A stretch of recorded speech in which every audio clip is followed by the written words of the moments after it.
Hello and welcome to part one of a 4-part interview skills training class brought to you by Flight Attendant Career Connection.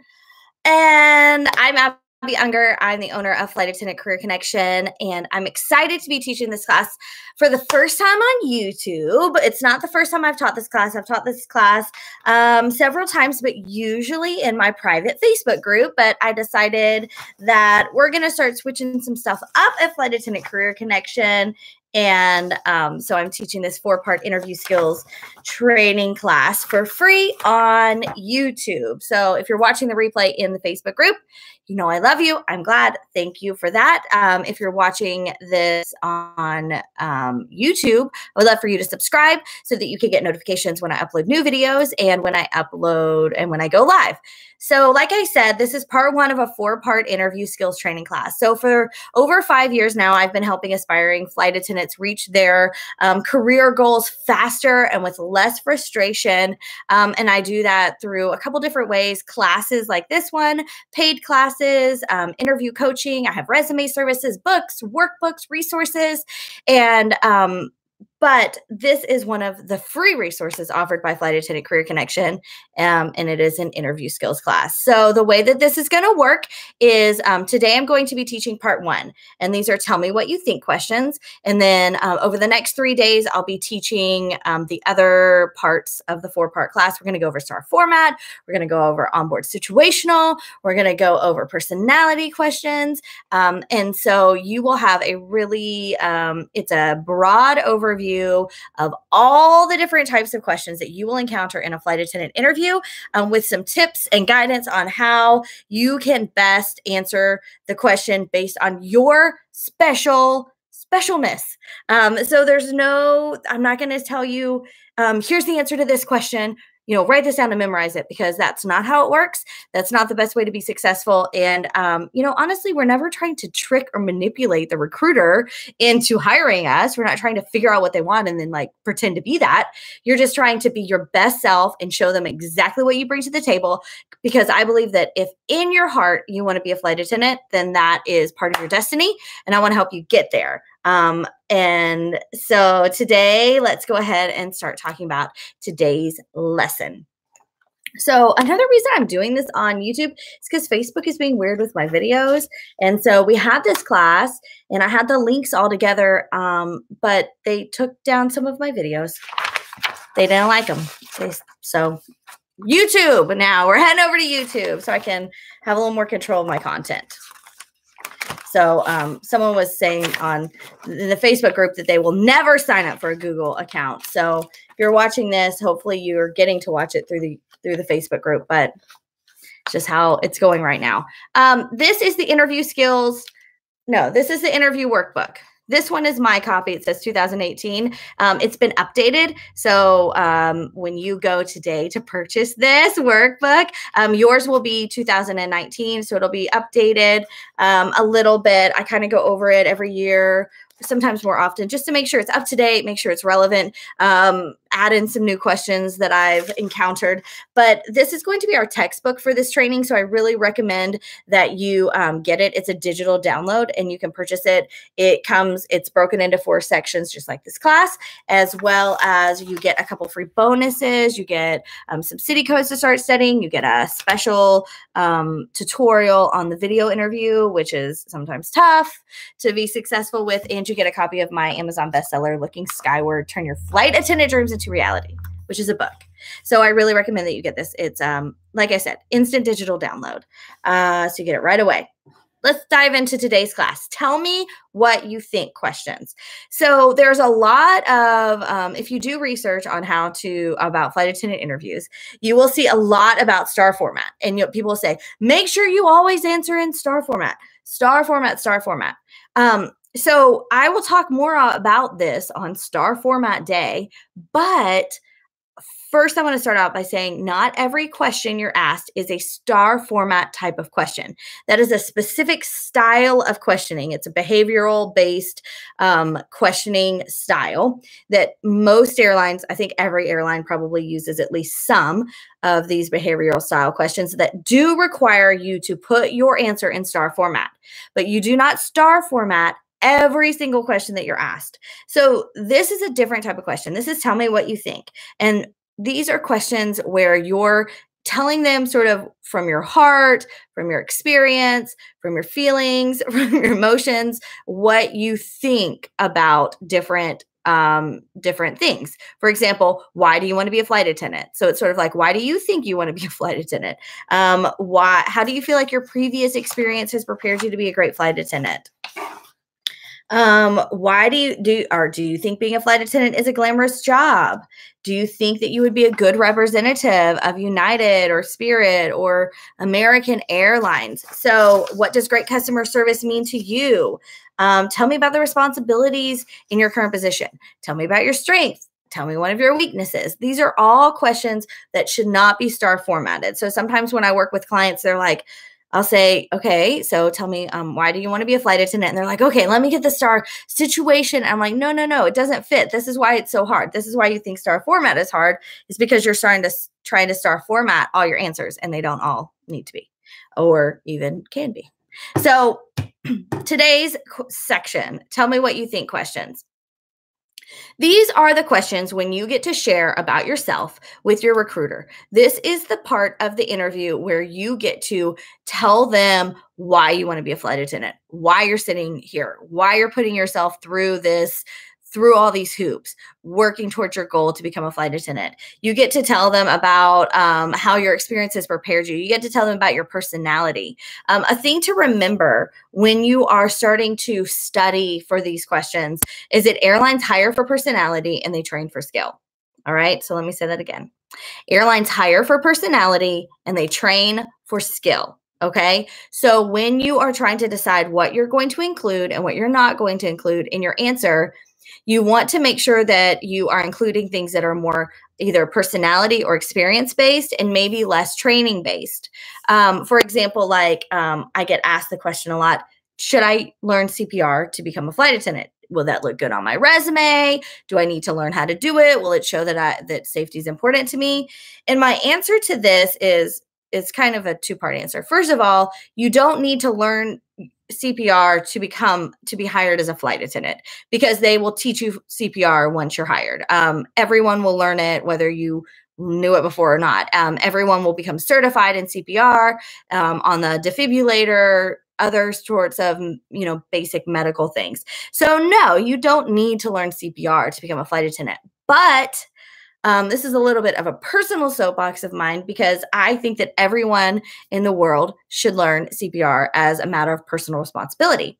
I think that it is something that we should all learn. So if you ask me, should I learn CPR? My answer is 100% yes. Take a CPR class, but it's not necessarily because I think it's going to get you hired as a flight attendant. But I do think as personal responsibility, you should take CPR. So that being said, those are some of the things. So you don't have to think about your skills as much as you need to think about your personality and the way that you treat customers and the way that customer service matters to you and your special style of customer service.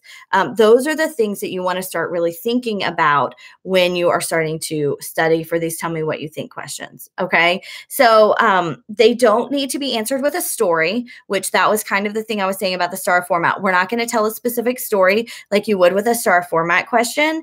And they're based on what these questions, these answers will be based on what you think or what you believe.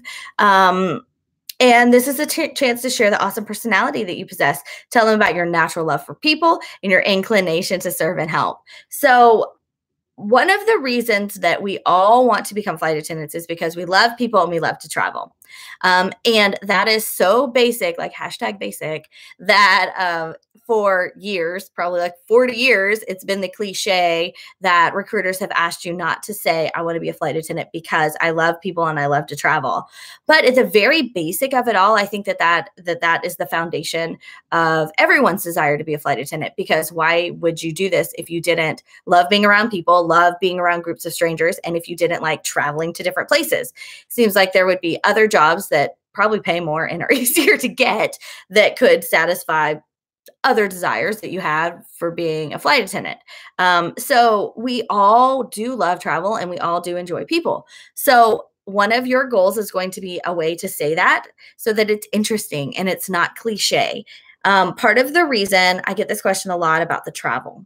Part of the reason that recruiters don't want to hear, I think that they get nervous when they hear I love to travel, is because traveling as a working crew member or traveling even for work is much different than most of the travel that we do. Like when you go to an interview and you say, I love to travel, you probably haven't worked a flight. You probably haven't worked during your travels. So it sounds a little bit more like I love to go on vacation.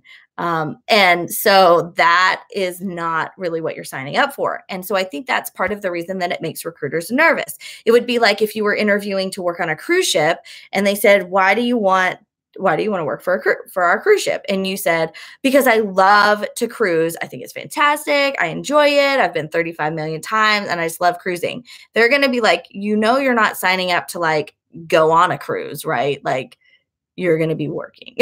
So I think that that's where that kind of comes from a little bit with this love of travel. So that doesn't mean that you can't say that you enjoy learning about new cultures or that you enjoy seeing new things or that you really enjoy the travel experience and the thought of helping people along their journey is really exciting to you. Those kinds of things are okay to say, but just flat out like, I love to travel and I want to be a flight attendant because they get to travel. There'll be a lot of times where you're doing 10-hour layovers and you're not going to get to see the city that you're in. On the flip side, you are going to get to spend 27 hours in Paris and your hotel room will overlook the Eiffel Tower. So, you will get some of those amazing things that you're going for, but it's not like this is a consistent life of travel. You are traveling a lot, but you're not getting that soul feeding travel that you're probably imagining when you say, I love to travel. There is the opportunity for that, but your responsibilities and your schedule will be different than just, hashtag travel blogger. I said hashtag twice in this video. I don't always do that, but today I am. So let's go ahead and talk about these questions more specifically. So we talked a little bit about how to build up your answers, start to think about it. And your first piece of homework for this section is going to be for you to make a list of why you think you will be a good flight attendant. Why you just know, the question actually says, why do you just know that you will be a great flight attendant? Now, more than likely, you will not be asked this question in an interview, but this is a great exercise for you to get a clear picture of everything that you're bringing to the table. So why do you just know that you're going to be a great flight attendant? Because I'm good at reading people, because I can anticipate needs, because I'm a great problem solver. I'm dependable. I'm flexible. I roll with the punches. I love to work with teammates. I'm a great team player. I'm compassionate. I'm empathetic. I have a nursing background. I have a security background. I have a military background. I have successfully raised 35 children to adulthood. What are some things that you have done in your life that has prepared you so that you just know that you'll be a great flight attendant? You're calm under pressure. You have fine dining background. You have quick casual dining background. You have cooking background, chef background, you're a bartender, you're a mixologist, what is it? So more than likely, nobody is going to have all of those things. I certainly don't, but some of those things I do have. Some of those experiences I do have. And so those would be the things that go on my list. Once you have your list of all the reasons that you know that you're going to be a great flight attendant, and don't forget about your personality. Either outgoing, I'm bubbly, I've never met a stranger, I'm really laid back, I'm easy to get along with, I connect with people open up to me, I'm able to build relationships quickly. These kinds of things also matter. Now, I was trying to do a broader kind of personality because we don't all have to be like jazz hand flight attendants. Not everyone is like that, and not every successful flight attendant is like that. And thankfully, you don't have 17 of those on a flight every time. You have people who are more in the laid back and are connecting with passengers one-on-one. You have others that are funny, kind of outgoing. So there's no right or wrong. There's just you. And so once you get a great, clear picture of of what you're bringing to the table, then you're going to be ready to move on to some of these other questions. So, number one question you're going to be asked all the time is, why do you want to be a flight attendant? Why do you want to be a flight attendant for United? Why do you want to be a flight attendant for SkyWest? Why do you think that you're going to be a successful SkyWest flight attendant? Why do you want to be a flight attendant? Why are you here today? Why do you want to be a flight attendant? So the answer, you're going to have two answers to this. The first answer that I'm going to talk about is what I call your heart answer. And so this is the thing that you sort of, this is the reason you want to be a flight attendant based on just you sort of considering it. And it's going to be things like, because I hate my 9 to 5, because I love the thought of traveling, because I want free flight benefits, because I want to wear a uniform and I think that it looks like an amazing job, because I have Paris and 35 other places on my bucket list and I've got to check them off before I'm 30, because I really enjoy helping people and I think that it would be fun to do, because my children are grown and I'm ready to do something for me, because I haven't had children yet and I'm ready to do something for me. So there's going to be a heart reason, and this is going to be Paris, first class, international. Like that is your heart reason. But that's not your interview answer reason. And both of them are true. So we're not lying or anything. But your reason to wanting to become a flight attendant when you're asked this in an interview should be more of a professional answer. It should be a reason. It should tell them the side of the story that's going to benefit the airline. So this is when you're going to be using your list of reasons that you just know you're going to be a great flight attendant. So you're going to take that list. It could have your languages. I didn't even mention languages. Your language skills are huge. Whether you are applying as a language speaker, a lot of times you'll hear it called a LOD, language of destination, LOD. But even if you're not applying as a LOD or a language or a speaker flight attendant, your skills will still be very beneficial to you, that you could speak more than one language. Because guess what? When those people get off the flight from Barcelona, and then they land in Charlotte, and then they get on the flight to Pitt Greenville, they still speak Spanish.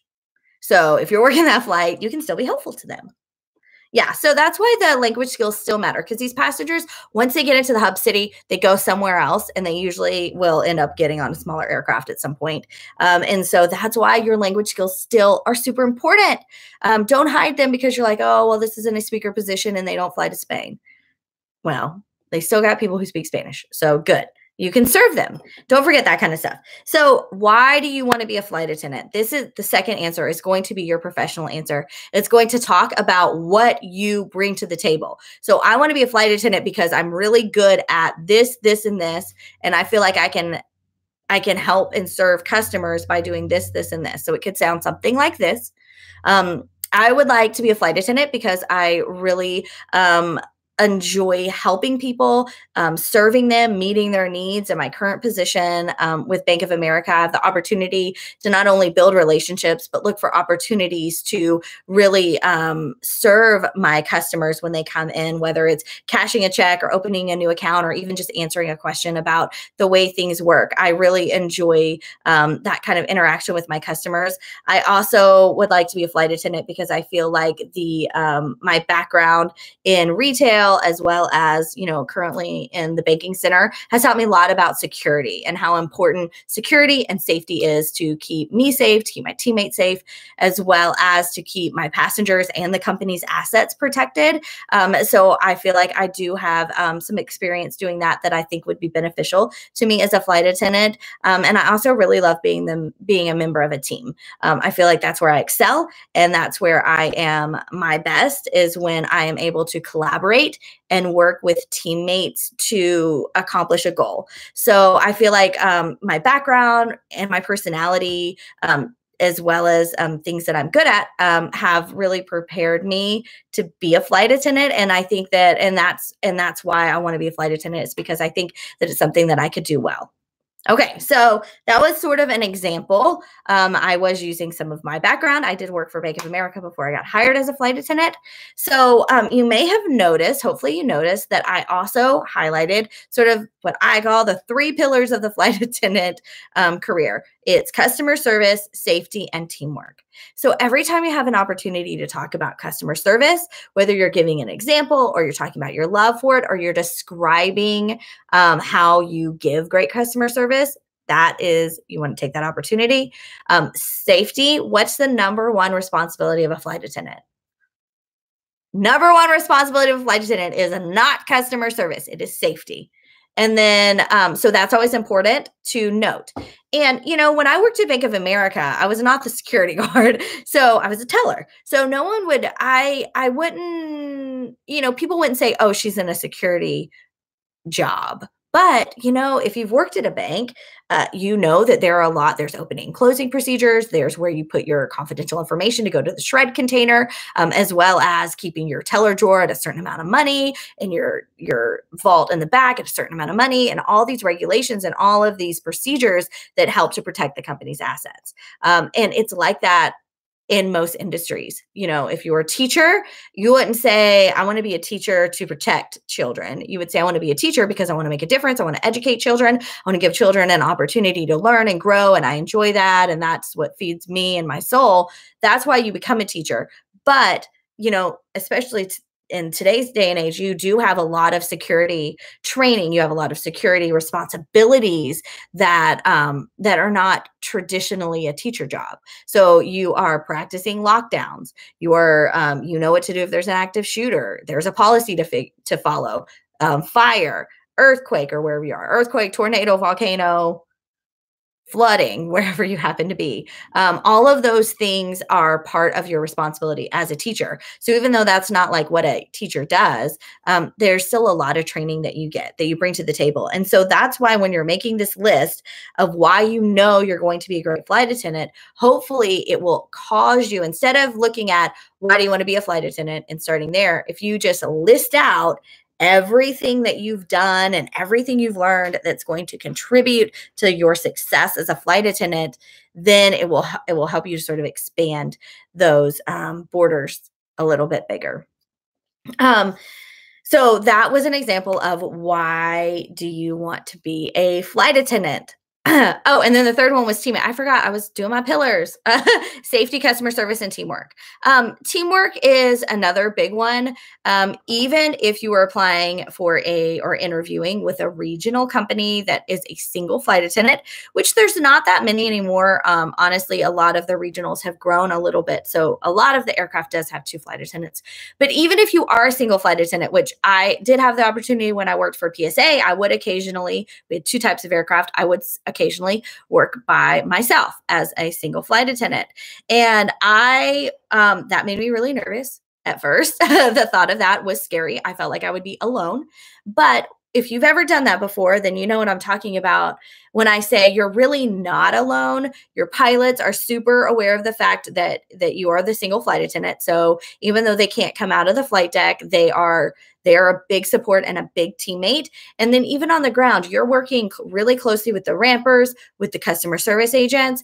And then even on the plane, if there is an emergency, you are responsible to basically create a team. So you would pull ABPs, which are able-bodied passengers. You would you would pick them and you would sort of assign them duties. So you're not really alone, like isolated alone, but you do have the opportunity to work as a team, as a member of a team. So even if you're applying to work as a solo flight attendant, that's why teamwork still matters.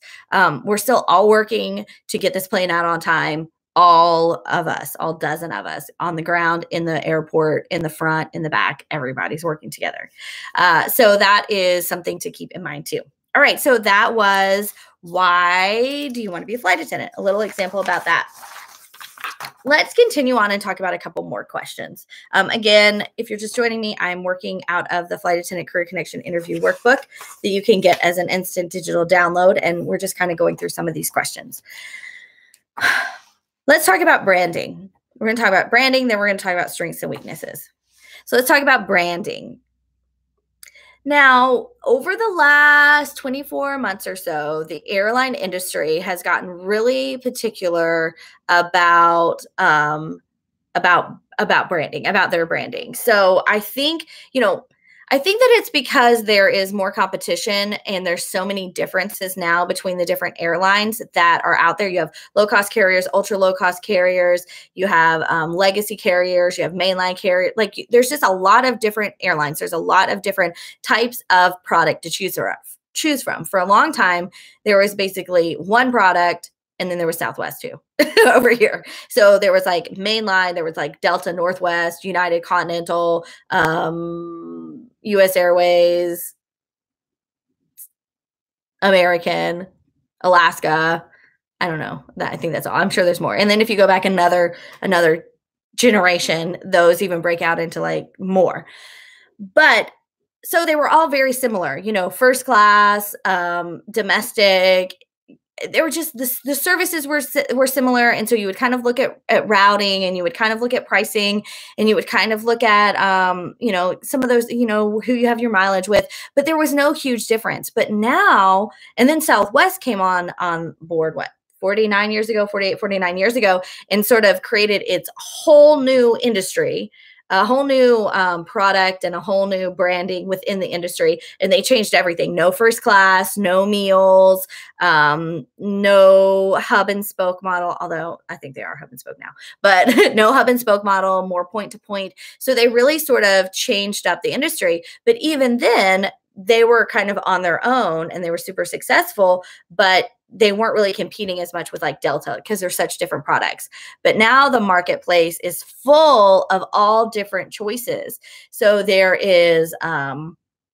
of course is Delta, American, United, and Alaska doing their thing. There's Southwest and JetBlue doing their thing. We've got Frontier and Allegiant and Spirit. Those are the ultra low cost carriers, no frills. Travel is accessible to everyone, which is amazing. And then we've got, you know, once you get in the industry, you start to realize that even the regionals are kind of different. Some are wholly owned, subsidiaries, meaning they're owned by a major airline. Some are not, they're their own entity. Then you've got even like Silver, who flies as a regional, flies for itself. You've got Jet Suite X, who is a like sort of like it's private, but it's scheduled commercial with a private aviation feel and service flow. So that's so it's almost like all first class. There's another totally different thing. You've got charters like Sun Country and Omni and Via Air that are doing these charters where some of it is scheduled, some of it is chartered, and it's usually chartered by a casino. So then you're kind of following their brand. So it's like a casino chart. Like there's so many different types of airlines. That's why it's important that you are familiar with the brand of airline that you are going to be sitting in front of and interviewing with. So no longer can we just sort of like, I just want to give amazing world-class service to every passenger flying internationally and domestically. Like we can't just like blah, blah, blah. Not that I'm trying not to be ugly, but I'm saying like you can't just have like a generic thing. And because the branding is so different and specific between all these different airlines, and even Delta, American, and United are trying to separate from each other because the competition is getting so steep. Every airline, almost pretty much every airline will ask you about their brand. They want to know, why are you working for us? Why, out of all the opportunity out there, are you sitting in my table? Out of all the bars, you walked into mine. Why did you walk into mine? And they want to know what it is about their airline that excites you, that that you feel like you can support, that you feel like you could represent well. And so the way to be able to answer that question is to be familiar with the airline's brand. I recommend, this is my recommendation, is that you learn your branding. I think you should start to learn the branding of all the airlines. Like I just gave like a buzz overview of like pretty much every airline. I couldn't tell you the slogan for every airline, but I can kind of tell you, you know, like Spirit, Frontier, Allegiant are ultra low cost carriers. Delta, American, and United are mainline legacy, more traditional carriers. You know, I want you to sort of get an understanding of all the different types of airlines, but the best time for you to really dive in and learn about branding is right before you're getting ready to interview. So as you're preparing for that specific interview, because otherwise it will start to get lost and it can get a little jumbled in your brain. So let's take, for example, that you're getting ready to interview with United.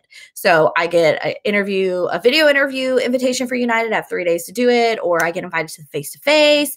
I'm going to start learning about United Airlines. And as I'm going over my answers, I'm going to take some notes on their branding so that I can be really aware of their branding. Here's how you learn about your airline's branding. You will visit the airline's website, which I know is a little bit like duh, but I did not say you would Google it, and I did not say that you would read reviews on Glassdoor. Now, Glassdoor.com is an amazing resource to find out about what you can expect in an interview, and to also find out what types of questions you will be asked in an interview. So that is fantastic. Glassdoor is fantastic for that. I use them for that. I don't use Glassdoor for anyone's opinion on the airline, though. Like if I liked working there, if I didn't like working there, what I think the brand is, what the brand's not. I don't Google or Glassdoor branding or opinion questions about the airlines, because everyone's experience is different. And the best way to learn about the brand of an airline is to go to the airline's website and to start to read about it. So what you're going to do is you're going to go to united.com when you're, because we're doing United in this example, and I would have a piece of paper with me, and I would have a pen, and I would go to united.com, and I would just start to read, and everything that would sort of stand out or jump out at me, I would sort of jot down. So when I read that they say that they're trying to connect people and unite the world, I'm like, oh, that's cool. It's got their name in it. Wow, someone did that on purpose. Connecting people and uniting the world. So then when I'm talking about the branding and they're saying, why do you feel like you can represent United's brand well? I can say, well, I believe in the United mission of connecting people and uniting the world, and that aviation and the airline industry is one of the best ways to do that. And then I would kind of continue on. But that's how you can work their terminology into the answer. And then the person interviewing me is like, oh, she understands what we're trying to do here at United. The same thing for like Spirit or Frontier. I think Frontier is one that says, can you explain our business model? Because they're an ultra low cost carrier. So they're one of those no frills carrier where you buy everything a la carte so that you can really personalize your experience and you only pay for exactly what you need, which allows you to get the best product for you. So where am I going to learn about Frontiers? I'm certainly not going to Google them and listen to everybody complain about they charged me for my Diet Coke. I'm going to instead visit the Frontier website and read about how their business model works and read about why they think that it is doing a service to the world. So that is a little bit about how you're going to find out about an airline's branding. I was doing a coaching session a few days ago for Alaska, and we were kind of talking about it, and he was like, I haven't looked at the website yet. And I was like, well, let me just Google it while we're talking. So I Googled it and pulled it up. And the words that Alaska uses are so they're just really cool. It's like, be remarkable, kind-hearted, always doing the right thing. And so there were like 5 of them. And I was like, this is gold. This is not the way everyone talks. Everyone doesn't just say like, be remarkable, but it's such a great way to explain what they're trying to do. And so I was just encouraging him to make a list and start to use those words, always doing the right thing, being kind-hearted. Isn't that a great thing to be kind-hearted? That's I was like, I love Alaska. I want to work for them. I just really enjoyed reading a little bit about what they're trying to do. So that is what I'm talking about when we are learning about branding, because, it's another thing is I feel like the airlines might have started to feel a little bit like no one was falling in love with them specifically. So it'd be like if you went on a date and the girl was like, I want to get married. I don't care who I marry. I'll marry you. I'll marry him. I'll marry him. I'll marry her. I don't care. Like, I will marry whoever asks me. And I think the airline started to feel like, I want to be a flight attendant. I'll fly for you. I'll fly for him. I'll fly for him. I don't care. And so that doesn't, until you really can learn about the business model and the branding of an airline, you don't know if you can really commit to them, girl. So this is, go on the first date, go on the interview, but make sure you can make a commitment before you commit. Okay, so that's about branding, a little bit about branding. So now let's go to our last stop before this training is over. And like I said, this is part 1 of a 4-part training class. So we've still got 3 more parts to do for the next couple days. But let's talk about what is one of your strengths and what is one of your weaknesses. This is another, this is a super traditional question, like everywhere, like when you watch TV shows and people have job interviews is what they have to talk about. So it's not just a aviation kind of thing. In fact, I don't think it is as popular in aviation as it is outside of aviation to ask these questions. I think airline questions are much more unique and interesting and they're just more than just, what is one of your strengths? What is one of your weaknesses? But because it is such a traditional question, I do like to go over it because it is one that people stress over a little bit during their preparations. So what is one of your strengths? You want to do something that will professionally serve the airline. So what is one of your strengths? Customer service, anticipating needs, being flexible, doing the right thing. I'm organized. I pay attention to detail. I am on time all the time and have been that way my whole life. Those could be your strengths. Those kinds of things.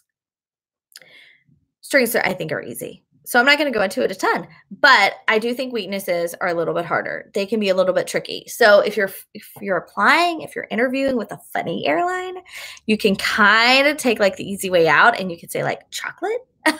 Or I wouldn't say wine, tequila, or anything else that's alcoholic. Certainly don't say drugs. But what is one of your weaknesses? Oh, my biggest weakness is chocolate. That's cute. I think that if you're doing like Southwest or even like Spirit or someone that's funny, you could kind of get away with that. But I don't know that like Delta or United would really let you off the hook that easy. I think that they'd be like, oh, okay. So professionally, what is one of your weaknesses? Because it's just a different style. It's a more professional interview. So we need a professional answer. So here's how you're going to do with your weaknesses.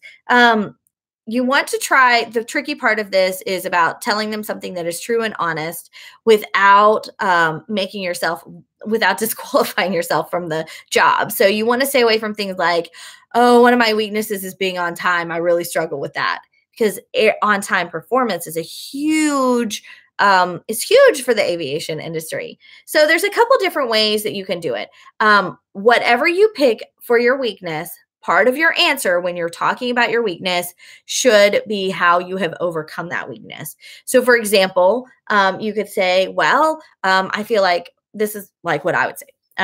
Well, I feel like naturally, one of my weaknesses is that I'm not naturally organized. I'm not a super organized person, but I know that my life runs a lot better when I'm organized. So I've actually, into my adulthood have put into place some processes that really help me stay organized. I always put my keys in the same place. I write down all of my appointments in the same planner. And I just really make sure that I'm on top of having the tools that I need to keep my house and my life organized because my life runs a lot better when I'm using those tools. Okay, so I'm saying something that I'm not good at. I'm talking about how I've overcome it.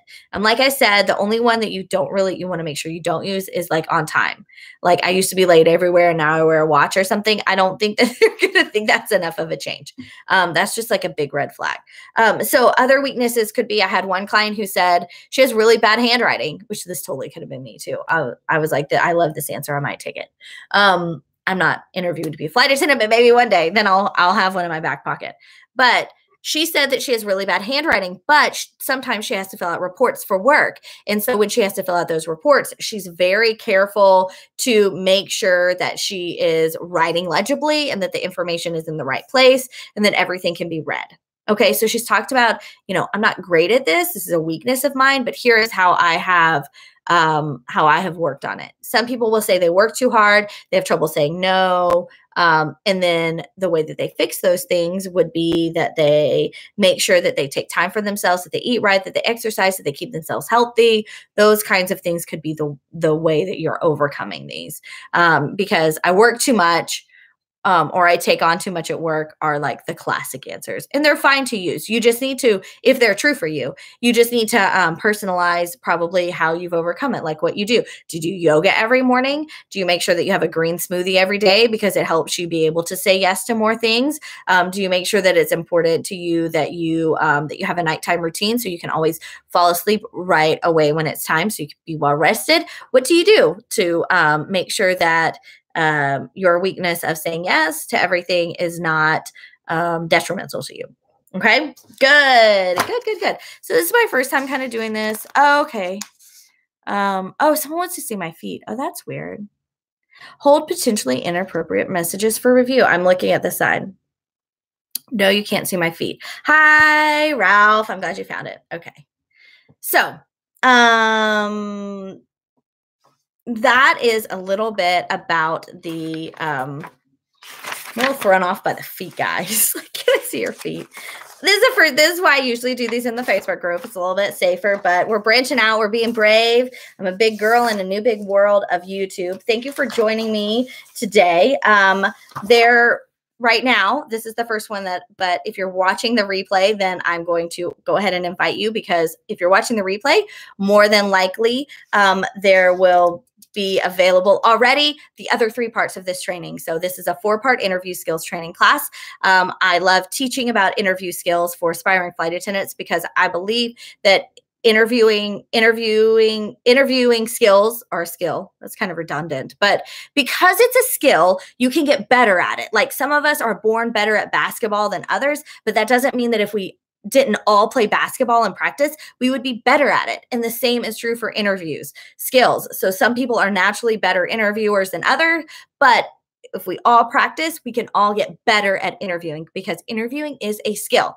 And so that's part of the reason that I teach this class. So we're still going to be talking about the STAR format, onboard situational questions, and personality questions. So thank you for joining me today. Thank you, Ralph. Oh, and Michelle's here. Yes, the replay, this will live on YouTube. Also, most of you will probably watch it from a link in the Facebook group, which is called Flight Attendant Career Connection. If you're finding me randomly on YouTube and you would like to join, please request to join. We have a very active group, 70,000 members. Lots of questions answered. We'll tell you all about tattoos, all about how to get started, all about all the other, and who's hiring, which are our #1 questions. We'll also talk a lot about lipstick and pantyhose. So, but the feet guy can't come because of the pantyhose. It's weird.